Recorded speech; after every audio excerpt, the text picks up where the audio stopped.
We're going to jump right in with our first session of the day. And this one is called From the Top, a leadership discussion. And this one is definitely all about collaboration, cooperation, and inclusion. So let's welcome our moderator, Bobby Watkins. Bobby is our Vice President of Government of Operations at Barrios Technology. And this session is very kindly supported by Northrop Grumman, as well as Teledyne Brown Engineering. So with that, Bobby, take it away. Thank you, Jim. Let me also give a big shout out to Jim and Alan. They have been a force to really help pull all this together. So it's fantastic what those guys do behind the scenes. A lot of stuff you don't really see, but those guys are just fantastic. So again, my name is Bobby Watkins. I'm the VP of Barrios Technology for Government Services. I would be the moderator for today's panel. Jody did such a wonderful job that all my comments that I had written down, I got X's through them. So she kind of took care of my intro to kind of pull this panel together. So I'll make a few comments, but we'll quickly get things started. Welcome to our leadership panel. Again, our theme, space at the table, collaboration, cooperation, and inclusion. And that's important. We spend a lot of time as a planning committee trying to get the right focus for what this community is all about. And you think about this community, we really like to collaborate, we like inclusion, and we want cooperation. And that's what makes this community so strong. So that was really, really important to us. And then you think about space at the table, whether we're talking to Air Force, DOD, NASA, FBI, it's really about what this community brings together, and there's space at this table. With that, I can't think of a better way that we start our leadership panel for this symposium to have two senior leaders from across the federal government, Air Force and NASA, that will kick things off for us today. As Jim talked earlier, there are mics that are available, that will be available in the audience. If you have a question, don't hesitate to raise your hand. We'll make sure you get a mic. Give your name, give your affiliation, your company name, so that'll be our format. I would start off with a couple of questions to our panel members to kind of get things kicked off, but start thinking about your questions now as we get things rolling for this leadership panel. And with that, let's go right into introductions. So Lieutenant General Shaw, would you like to introduce yourself to the team? Sure, thanks, Bobby. And hey, it's wonderful to be here. By the way, the genesis of me actually being here, I think, goes back to we had a conference in Colorado Springs earlier this year where we invited Jody, and she didn't know it, but what ended up happening is that I interrogated her on stage. It was a fireside chat, and so I think this is revenge. But I think you're doing it wrong, Jody, because there's this ancient proverb: "Revenge is a dish best served cold." And it's been a pretty warm welcome being here, and had a lot of fun. The event last night, so far today, and getting to visit a little bit of Marshall yesterday, and then look forward to the events tonight too. So I think you might be doing the wrench thing a little wrong. I think I would start by just kind of saying, you know, so I'm the Deputy Commander of the United States Space Command in Colorado Springs. That's where we have our provisional headquarters right now. And I would start by, you know, one of the biggest questions we get all the time, whether it's the public at large or it still happens within the Department of Defense and other parts of the federal government, is what's the difference between the United States Space Force, which I'm now a member of, Bobby. Actually, I was the Air Force for almost 32 years, but I resigned my Air Force commission a couple of years ago and accepted one in the French Foreign Legion. I mean, the Space Force, where I find myself today. What's the difference between the Space Force and United States Space Command? And it's just good as a refresher. Many of you in the audience know this well, but maybe others not so well, how we're organized as a Department of Defense, right? We have the services that are the Army, Air Force, Navy, Marines, and now Space Force, that organize, train, equip, provide capability, develop capability, train soldiers, sailors, airmen, Marines, and now Guardians in the Space Force. And those are services. They have a chief that works for the secretary of that service, and that secretary works for the Secretary of Defense. But we also have combatant commands, and that's a different, separate construct in our Department of Defense. And we have 11 of those. We're the newest of all those combatant commands. United States Space Command stood up just over 3 years ago. And the commander of United States Space Command today, my boss, is Army General Jim Dickinson. Some of you may know him. I think he's well known in this community because his last job before coming to Space Command was here at SMDC. And he works directly for the Secretary of Defense, as do all the other combatant commanders. of other combatant commands that many of you are familiar with, you know, CENTCOM or INDOPACOM or Strategic Command. And so, and it's a joint organization. It's comprised of personnel from all of the services. And yeah, it's probably going to be primarily the plurality of people in the future as we get steady state, or probably from the Space Force, just given the nature and missions of U.S. Space Command. But by no means the majority or even an overwhelming amount. We're going to need expertise and capability from all of the services. I was just mentioning earlier today, my own relatively small front office team. We got Army Major Jay Cupid. Jay, raise your hand over there. I have an Air Force intelligence officer, and I have a Navy senior chief. Are there any Marines in the audience who want to come join the U.S. Space Command team? I'm happy to have you come to our front office and be part of that. But that's important, and we need the capabilities that all the services will bring. We operate as a joint warfighting command. So I think I would just start with that as to, why is that important to many of you here? Well, definitely from Jody's perspective, she's interested in our relationship because General Dickinson and U.S. Space Command is responsible for Department of Defense support to human spaceflight. That's actually given to us in a document from the President of the United States, says that's part of our mission. And we actually do quite a bit, I think, in support. The Department of Defense has always supported human spaceflight from its very, very beginning.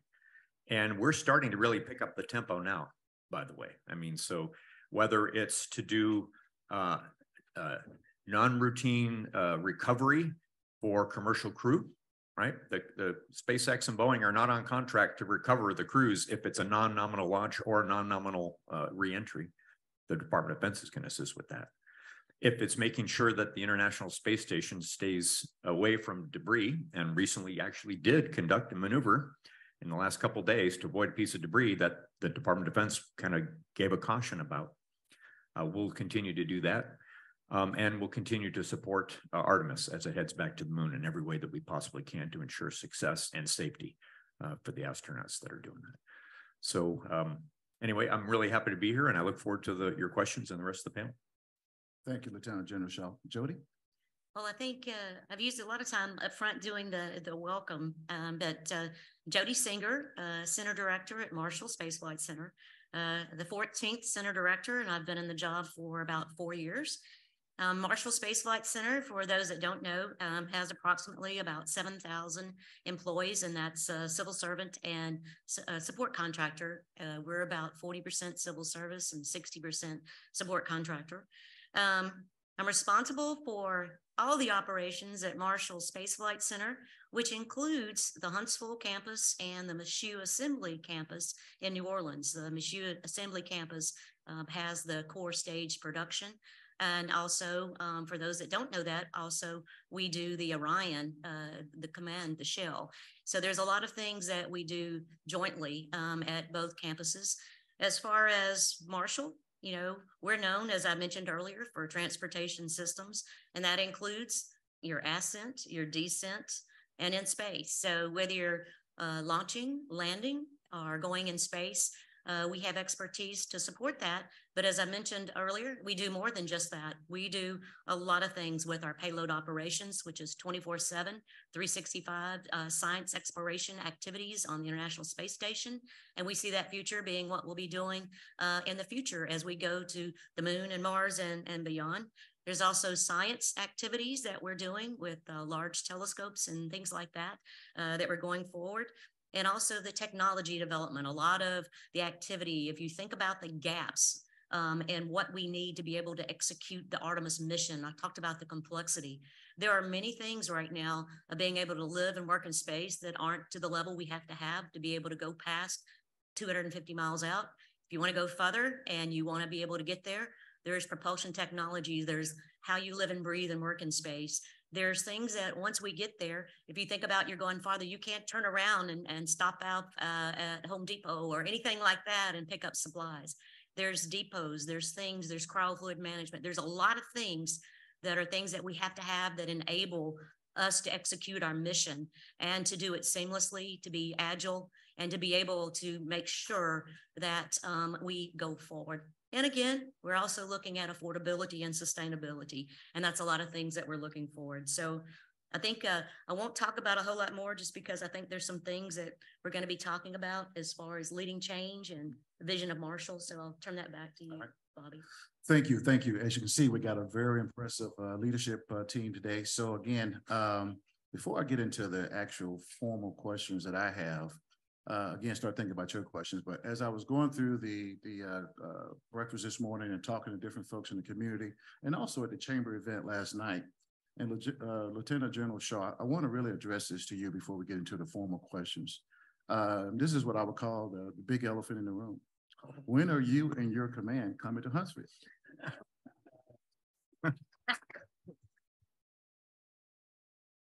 That is probably,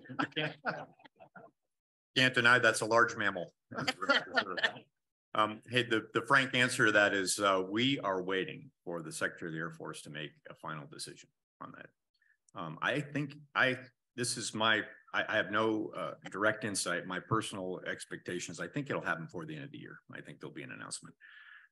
But we're waiting, and as if General Dickinson were here, he'd be saying the same thing I'll say, is that as soon as we have that decision, we're going to move out as quickly as we can to get the command to its steady state operating condition, whether that's here, Colorado Springs, or some other location. And I would say we love you being here, and that's been the warm welcome from the sunny South. But I would say, regardless, there are things that we're already working together on, and we look forward to that relationship no matter what, because that bond and that, as you said, the world is changing, and the synergies we find, we still see us working together. Absolutely. But it would really be nice if you're at Redstone Magazine.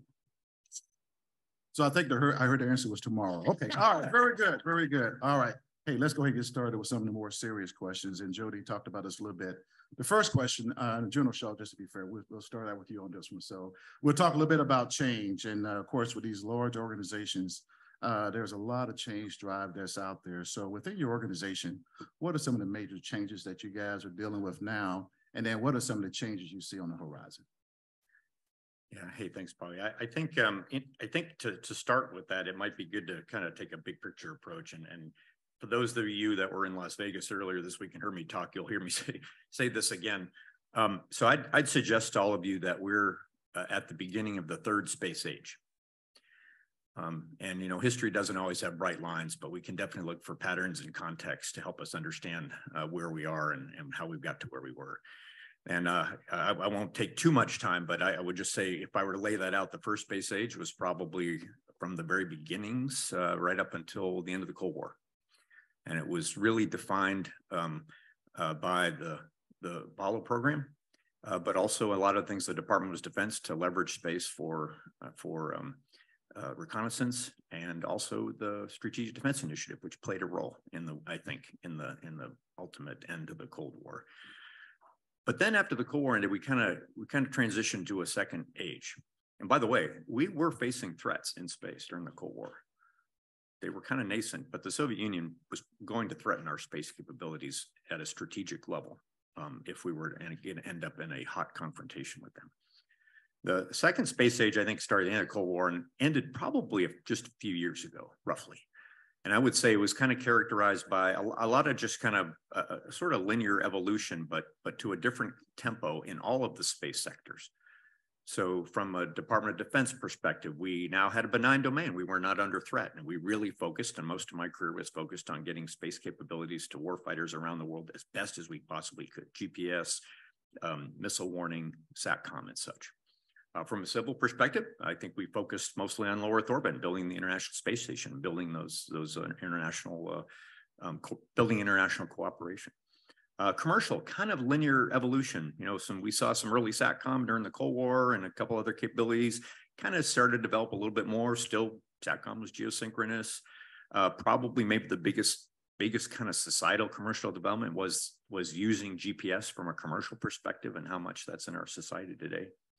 But somewhere in the last few years, we transitioned to a new age, and it's across all the sectors.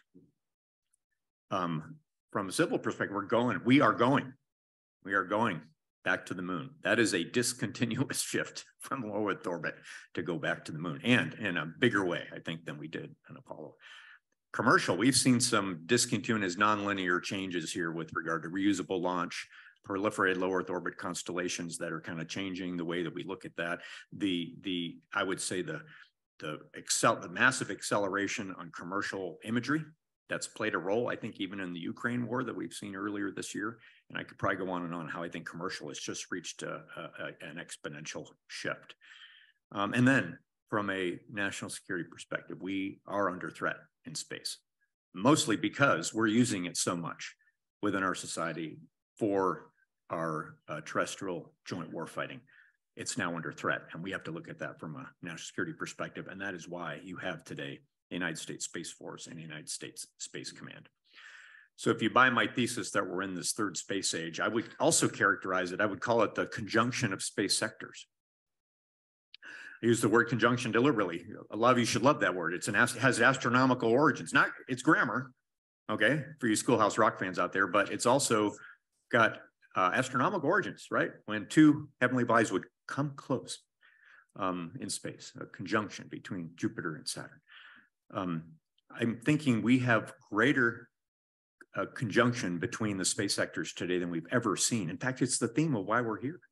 Collaboration and cooperation, inclusion, right? We can't, I'll just give you a few examples. You know, my counterparts in Russia today are probably not very happy with Starlink and Maxar. And they're probably, and may actually be trying to do something about that. So there's now a conjunction between the commercial sector and national security and the need to protect and defend. That's just happening right there. As we do we're launching, we have commercial crew with Dragon today, and we'll have Boeing in the short-term future, and then we'll have Artemis and Orion, more and more human space flight. There's going to be need for greater cooperation to use national security capabilities to ensure safety of that and security for that endeavor. So I think that these sectors are all coming together right now in ways that we really haven't fully thought through and haven't fully realized. And there are also terrific opportunities with that. So how do we leverage that moving forward? And so that was a kind of a very large base to the answer to the question there, Bobby. But then I would say, so from our perspective, though, in the Department of Defense, we're really focused on how do we make sure that the threats to our space systems are mitigated? How do we protect and defend our space capabilities, whether they are DoD or commercial or allied, and be prepared for that? The joint warfighter today is more dependent on space than she or he was yesterday, and will be more dependent on space tomorrow than today. That curve is not showing signs of changing its inflection anytime soon. So that's a tremendous responsibility we have in the Space Force and U.S. Space Command to ensure that we continue to deliver those space capabilities for the joint warfighter. Thank you, sir. Jody? I was just say that is I love listening to General Shaw talk, just because he helps me always put it into perspective. And I couldn't help be a little bit of well, I am a nerd, but a nerd thinking about a Venn diagram. And, you know, you think about if you think of the whole background is space, and you think about the Space Command, and you think about NASA, and there's places where there's overlaps.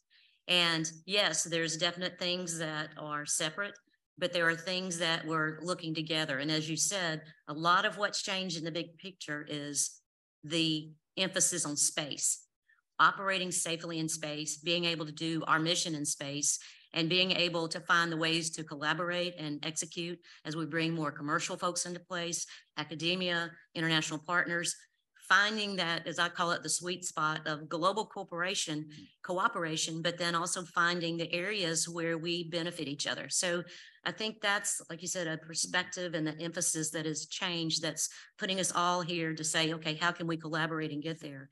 You know, I definitely think, you know, from looking specifically at some things, you know, as he was talking about, you know, there's a lot of things that have changed. A lot of things have changed as far as where we see our community going, where we see things changing. The role of the government has definitely changed. Our operating models, who we rely on, who we partner with, how we partner, the kind of acquisition strategy. how more partners are coming in and bringing more solutions. And it's not just a government contract that owns it and says, this is what you're going to do. It's that definitely collaboration. Yet we're still trying to meet our objectives. We're trying to be financially more astute. We're trying to bring all of that together. So I think there's a lot of things that we're working on that's different. And as one of our NASA folks always says, you know, there's a model that we have. There's definitely a buy, there's a make, there's a partner. And now we even are doing rentals where the government doesn't ever take ownership, but we are expecting a service to be done. And as we all know, there's not one tool, one size that fits everything. So depending on the work you do is how you do that partner, how you do that relationship. And I think that's a lot of changes. You know, also when we're talking about the market, you know, there's now over, I think Larry Leopard told me that he was sitting in a recent meeting and there was over 166 launch companies. And when you think about, and each company has different capabilities, but a lot of those companies are bringing different services. You know, you look at the International Space Station of how we have totally private companies now on the International Space Station, how we're commercializing LEO, and how we're trying to take some of that model and going forward to deep space. But then there's still that pool. So, you know, I think that's a lot of the changes that we're seeing. We're seeing the environment, you know, and specifically to Marshall, you know, you saw where the workforce looks different. If I think, you know, down and in of our work environment, a hybrid work environment that we're learning how to do things. We're doing things differently. Our partnerships are changing. You know, we've always had partners that most of our funding, about 90%, went to our commercial partner or our industry partner. Not necessarily that funding hadn't changed, but the skin in the game of our commercial partners or how much they're putting into it is a difference in how we're partnering, where it's a true partnership, like I said, not direction. So again, I think there's just not all over, like you said, the environment, the emphasis, the need for collaboration, and how you do it is changing. And so there's just a lot of change, and that change is a good way. It's a challenge. We learn from models of how we're going to do it, but to me, that means we just got to do things a little different. And but we still want to execute on our missions and do it safely and be in an environment that's safe. Thank you, Jody. I think that's a good segment to my next question. Talk a little bit about commercial. And Jody, I'd like to get you to start on this one as well. I think it's a good segment from where you were finishing that last question. With the rise of the commercial capabilities, what do you see the role of the federal government? Hey, that is so easy. I'll answer that question right now. No. I was going to say, I think that is one of the things that government agencies are truly struggling with. Like I said, in the past, there wasn't the commercial market. There wasn't some things, if you go back 50 years, there were just unique. You were the only game in town. So I think that's one of the things that we definitely are having to focus on. And it goes back to being smart. Do you buy it? Do you make it? Do you partner on it? Or do you rent it? And to me, that logic and the acquisition strategy you do makes a difference. One of the things that we focus on, though, is making sure, from my perspective, that it's still the government's role as we're executing money on behalf of this nation is to make sure that we do it prudently, that we are taking care of the taxpayer, that we are getting what we expect, that as we have, whether it be scientific missions or human missions, that we are making sure that that integrity and that risk posture, that accountability and how we partner and integrate is critical. And so I see the role of the government doesn't mean it's doing everything that we did in the past, but it means there are still roles that have to be accomplished on behalf of our nation. There are things that, from program management to a lot of the things that I see that partners are pulling on us for, is our technologies, the technologies that you want to be shared, and also the technology properties that you don't want to be shared. There's things that benefit all humankind. There are things on research that we want to go forward with that all need to share. Obviously, the education system and how we invest is very critical, and the workforce that they're developing. So a critical part of that we've got to be careful as that pendulum swings is making sure we execute on our mission, that we do it the right way. However, there are still skills and, as I call it, smart buyer things that we have to do as a government to make sure, as well as that expertise, and working with industry partners, academia, to make sure that expertise is evolving as the needs evolve. To me, that is just so critical, because like anything, when a pendulum swings too far one way or the other, then you lose your adaptability, you lose your capability, and it hurts all. So I'm sorry, I'm getting all choked up talking about it. No. Thank you, Jody. Lieutenant General Shaw, any So words? I was listening to every word that Jody said. Hope you were too. I was like, okay, and the litmus test I was running in my mind is, what would I say different?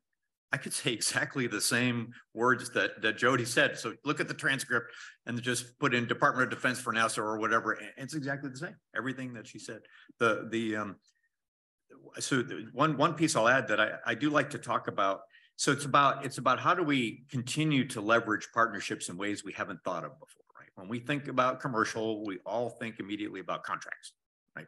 Or services. But there may be other ways to partner. And the example I love to give is out at Vandenberg Space Force Base, we have something in the Combined Space Operations Center. And by the way, that's the Vandenberg and the Combined Space Operations Center is the part of U.S. Space Command that is focused on delivering space capabilities to terrestrial warfighters and users and allies, hence the combined in that. Okay, and that's the focus out there. We actually have within the Ops Center there a commercial integration cell that consists of, I think we're up to about a dozen commercial members now that are have representation there. And it is not a contractual arrangement. It is a volunteer cooperative agreement. And what they bring and what we bring is we share awareness of what we understand is going on in space. So we have a pretty good idea what's going on in space. We could always get better, and that's one thing we really want to do.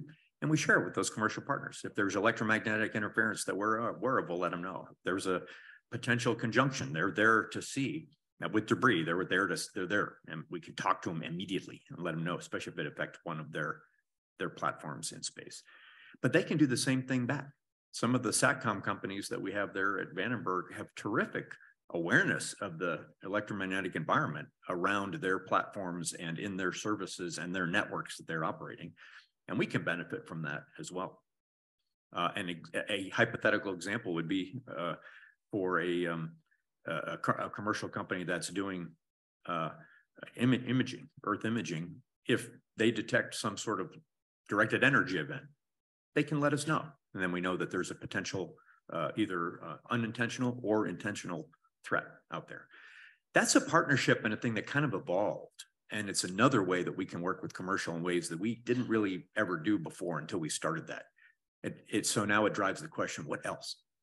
What else can we do across our community where the sectors are conjuncting to team up and partner and get us all better? Thank you, sir. All right, let's go out to the audience for questions. And like I said, we do have mics, so give us a second, just raise your hand. Steve Cash up there. Steve, all right. Mr. Cash. Test. I'll get my steps in today. Yeah, Steve Cash, Action Corporation. Jody, I know that General Shaw came out to Marshall yesterday and y'all gave him a good tour. So just a couple of questions. One being synergies. What kind of synergies do you see Marshall and Space Command have? And then teaming events. Is there potential teaming events and opportunities that are out there that y'all can talk about for the future? Sure. So I did help him do house hunting. No, I'm just kidding. No, we like you said, you know, before I had gone out to Space Command, we've been talking about different things, hosting him back here, which was great, and wanted to show him, you know, the different things of Marshall Space Flight Center. So, you know, as we have already said, you know, we have different organizations with some separate missions, but we do see a lot of the synergies, and we're working in the space domain. So, you know, again, obviously there's the things that he's doing his job so we can do our job. And we talked about that. We talked about how that there's norms in space of how we have the Artemis Accords. There's things that they're working on with multiple countries and trying to find that spot where there's ways of cooperation and there's ways of expected behavior. So there's a lot of that you see that's out there that are definite things that we work together. And because of that, you have that ecosystem that comes together. But kind of specific things that we were showing yesterday, and he would have to tell you if there's any of them that hit home. But we were talking about things, and I was trying to think last night, and I came up with over 16 areas that we could say that there's definitely where you kind of go, aha, we hear each other. And there's mission requirements, working around the moon and going beyond. We are too. Are there things as you're executing a complex mission that you have to have? Are there things that we go together on? Communication and navigation. There's in-space transportation and mobility, agility, move without regret. Sensors. Then we also talked, hypersonics. There's things that we've been doing at NASA for forever. You think of space shuttle coming back in from orbit. You think of SLS, then the Orion capsule coming back in. There's things that we're gathering data and understanding how we design things, how we work together. Obviously the people skills, but nuclear power and propulsion, space weather, agility, the skills. I can say there's a lot of things like that when we started talking about things, we went, aha, aha. And so we're working together to come up with the aha moments.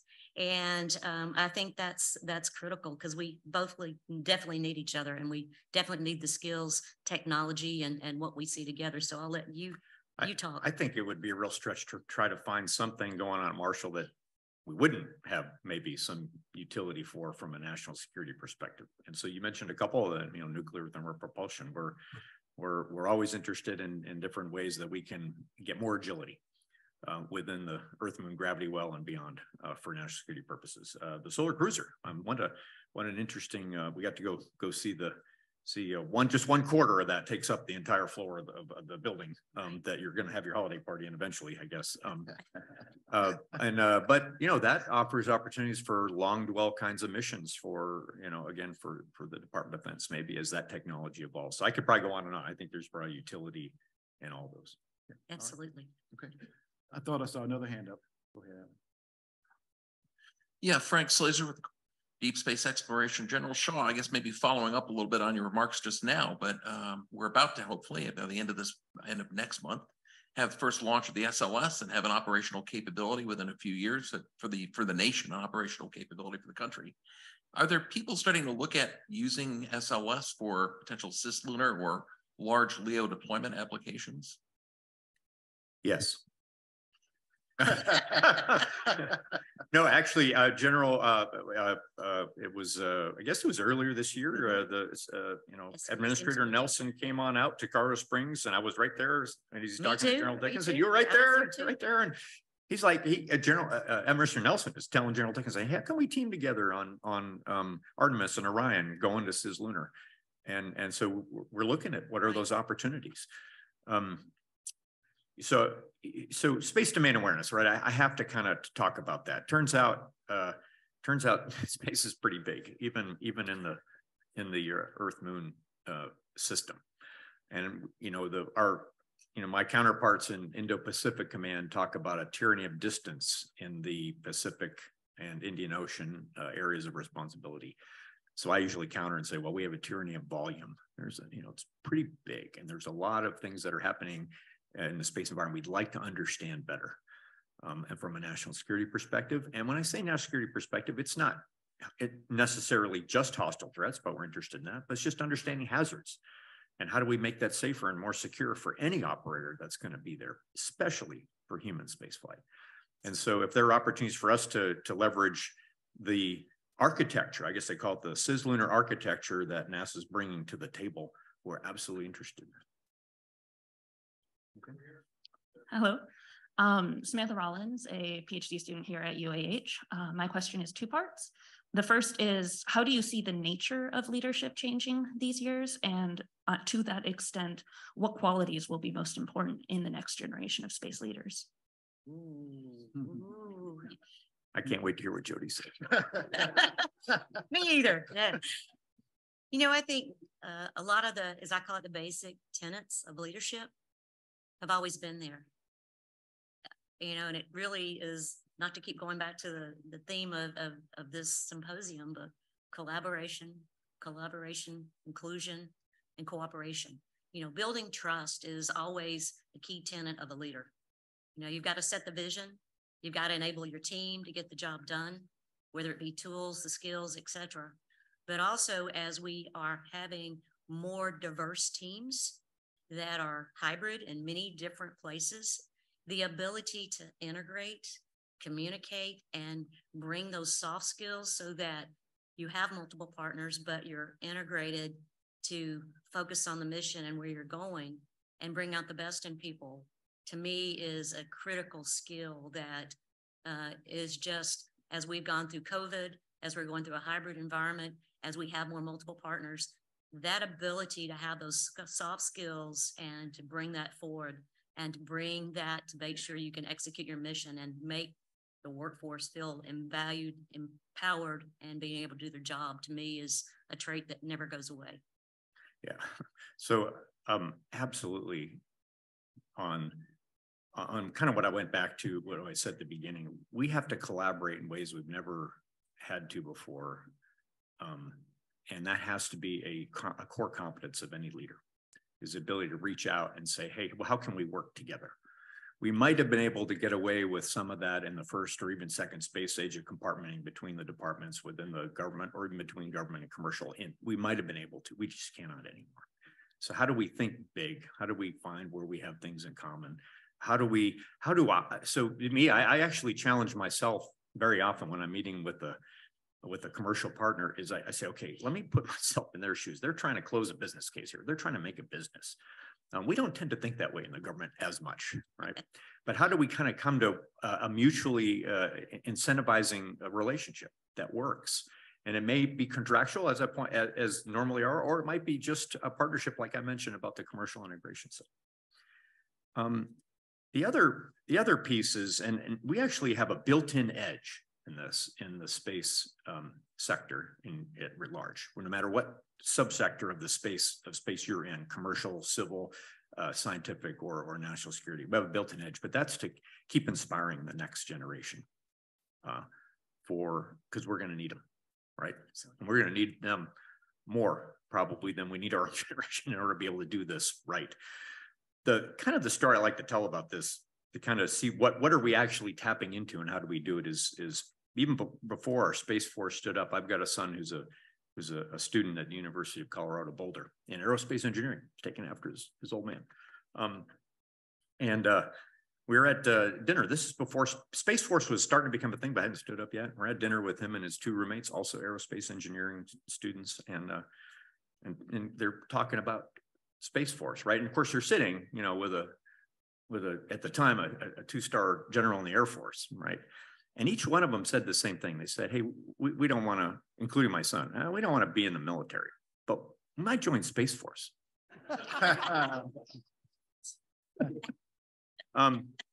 Well, peel that back.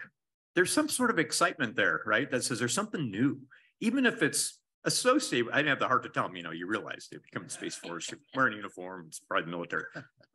But you pull that thread. There's some excitement there, right? And so there could be excitement about. There's always excitement about going to work for NASA. There's excitement about going to work in commercial space. There's excitement. By the way, the other services struggled a bit this year with their recruiting, not Space Force. We have way more people than we could take in. And so I just share that with you to say there is excitement out there, no matter what sector you're in. How do we nurture that? How do we inspire? How do we motivate that next generation? That's another key thing that senior leaders have to keep an eye on. Okay. All right. Thank you, sir. So I think we just heard General Shaw say he's got the right stuff. He has the right stuff. He has the right stuff. All right, Jim, I think you had a question. Yeah, we have an online question. It's pretty technical. It's for you, Lieutenant General Shaw. Yeah, you're off the hook for a second, Jody. You touched on this a little bit before. Can you get into a little more detail on U.S. Spacecom concern with the fluctuation of the Earth's magnetic field? Wow, I have not had that one before. I was gonna say that's so easy. You want to get Jay to answer that. It's not a challenge that's on my plate day in and day out. I will tell you that. I would just probably say that any of the environmental challenges that we're dealing with are going to need partnerships to better understand and overcome. I think I'll just leave it there.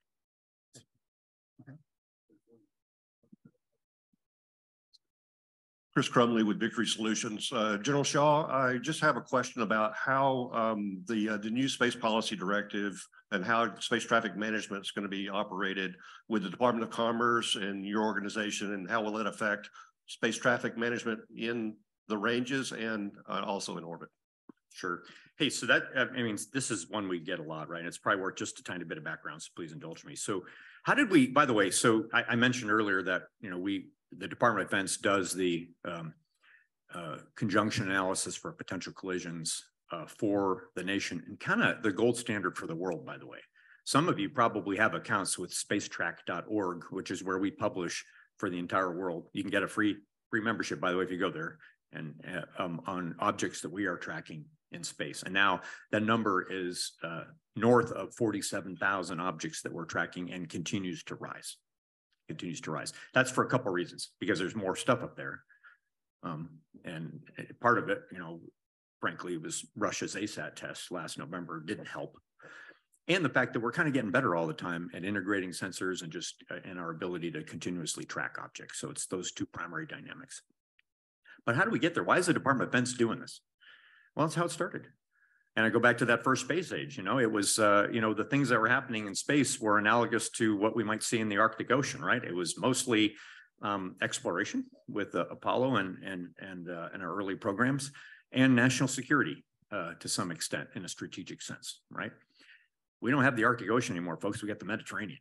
And so, but we've evolved by just, it was national security that was kind of looking up into space, understanding what was up there as a potential threat. And that's how we started. We need to now make this transition, because it's the Mediterranean, to a non-Department of Defense organization that's going to track the vast majority of objects, mostly from a hazard perspective. This isn't really new, by the way. So let's go back to almost the beginnings of the Republic. What organization was responsible for charting the coast mostly on the eastern coast of the brand new United States, but also into the Gulf of Mexico? When we started, that was the United States Navy that was actually doing that. Well, it turns out, there's no one from the Navy here, they weren't doing the best job. And they really didn't like doing that. They wanted to kind of focus on, you know, I need to be able to defend, you know, the coastline against threats. Now, sure. So in 1807, between an act of Congress and the urging of President Thomas Jefferson at the time, we stood up the Office of Geodetic Survey, which is in what is now today NOAA. And we transitioned that mapping of the coasts to, and looking for hazards, mostly natural hazards, to a non-defense related organization. They did a great job. There was actually a very brief period about 20 years in where they transferred back to the Navy. That did not last long. It was not good. So my point is, it's time to kind of normalize. This is good. This means we are normalizing governance and oversight of what's happening in space by transitioning it out of the Department of Defense to Department of Commerce. One last analogy I'll leave you with, if you're not sold, is really what we've been doing is we've been, by using Department of Defense as kind of the primary agent to do space traffic management and tracking of debris and potential hazards for commercial and all kinds of operators up there, we've been doing the equivalent of using AWACS aircraft to do air traffic control, right? Number one, probably not the best way to do it. And number two, really those AWACS should be doing something else. That's really the best analogy I have for you when we need to make this transition. Okay. Hi, my name is Irian Waldron. I'm an undergraduate student here at UAH. The question, we were kind of talking earlier about kind of the next generation and what y'all are doing. So what is something for both of your organizations independently and jointly that you wish students were doing, or something that you want to see from us? Well,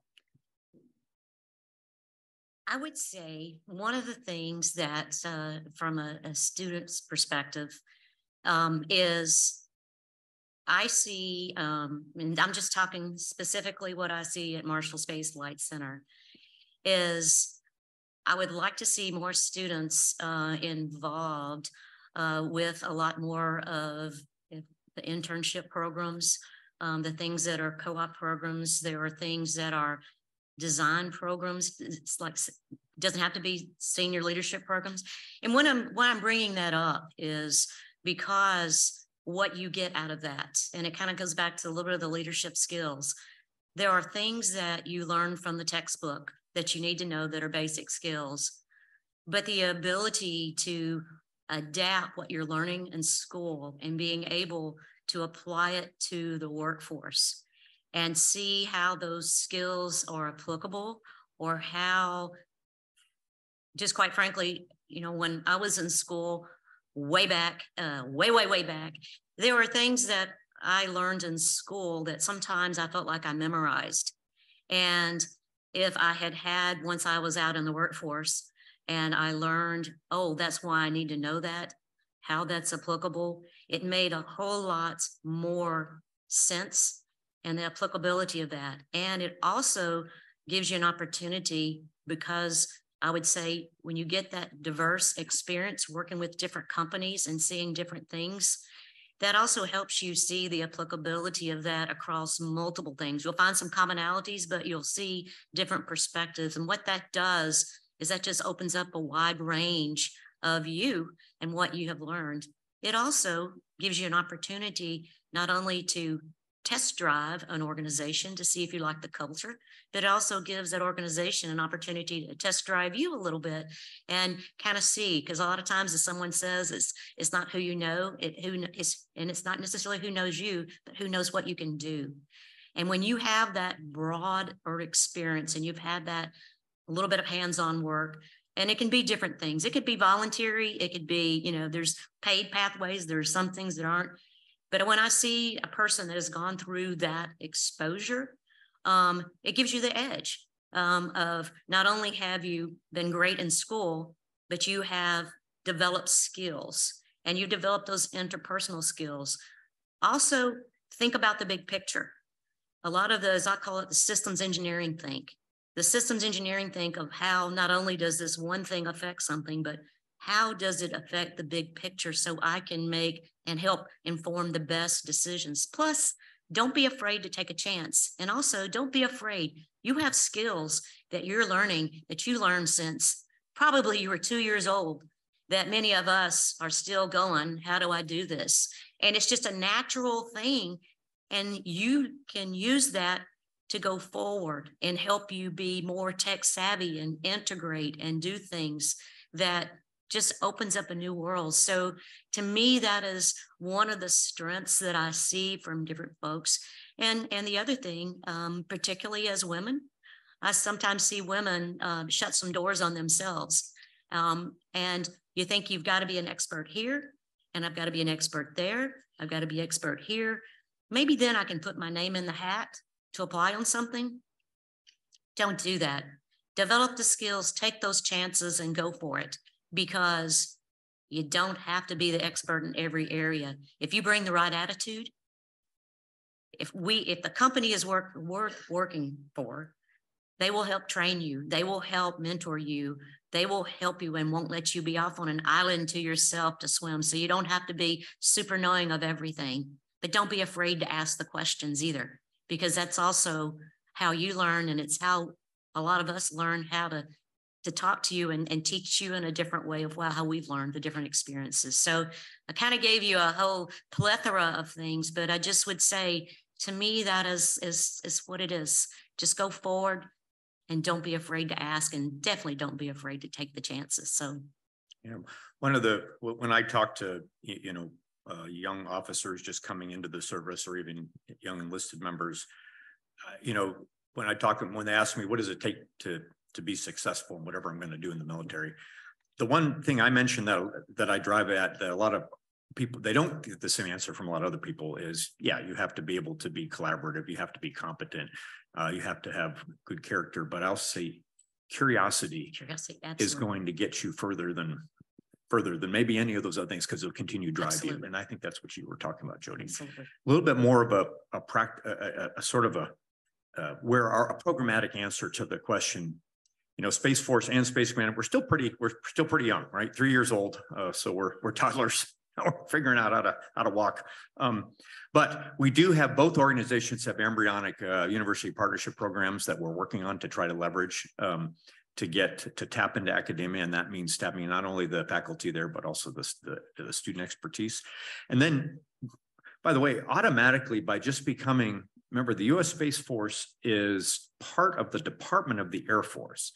So many of you are familiar with the Marine Corps is actually part of the Department of the Navy, right? And so for Navy ROTC detachments across our country, the Marines are kind of embedded in those automatically. We don't think about that, but that's where they are. The Space Force, by virtue of being assigned to the Department of the Air Force, automatically inherited all this infrastructure to reach out to now what are Department of the Air Force ROTC detachments, not U.S. Air Force ROTC detachments. And so that sort of gives us an in and a way to kind of attract interest as well. And I think we're developing, how do we harness that interest in a way that's helpful? Doesn't mean you have to accept an ROTC program and or commission, but you could still take Space Force related classes or get involved with Space Force to some extent. So I think that's going to grow. We're still at just clearing the tower on that. That's first stage, but we're gonna get some more velocity here. Okay, thank you. We got one more question from the audience. This will be our last question. My name is Justin Magruder. I'm with SAIC. I lead one of our data science programs. And as I listen to you talk and the questions from the audience, the only thing that comes to my mind is that you're beginning to see, or you've been seeing, I think, massive growing volumes of data. And I wanted to ask you if you could talk a little bit about your strategy for managing that data as it continues to grow from your systems, from from space, and from our and from the rest of the environment that you're working in.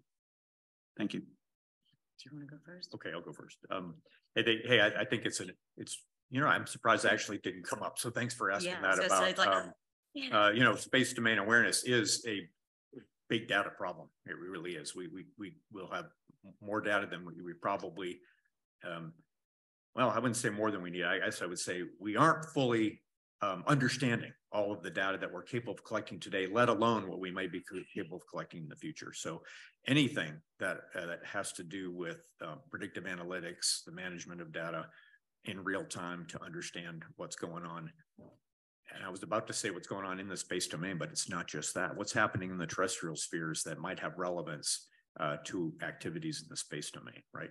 What are linkages in the Chinese stock market to what their space program's doing, right? I mean, I'd like to know if there is such a thing. So I'm fond of saying that I'm extrapolating from your question to cyber writ large, but I'm fond of saying that space and cyber are BFFs. Right, there's nothing that happens in the cyber arena, whether it's data analytics or artificial intelligence and machine learning or even autonomous algorithms, that doesn't have immediate application to space. And that could be any sector of space, commercial, civil, scientific, or national security.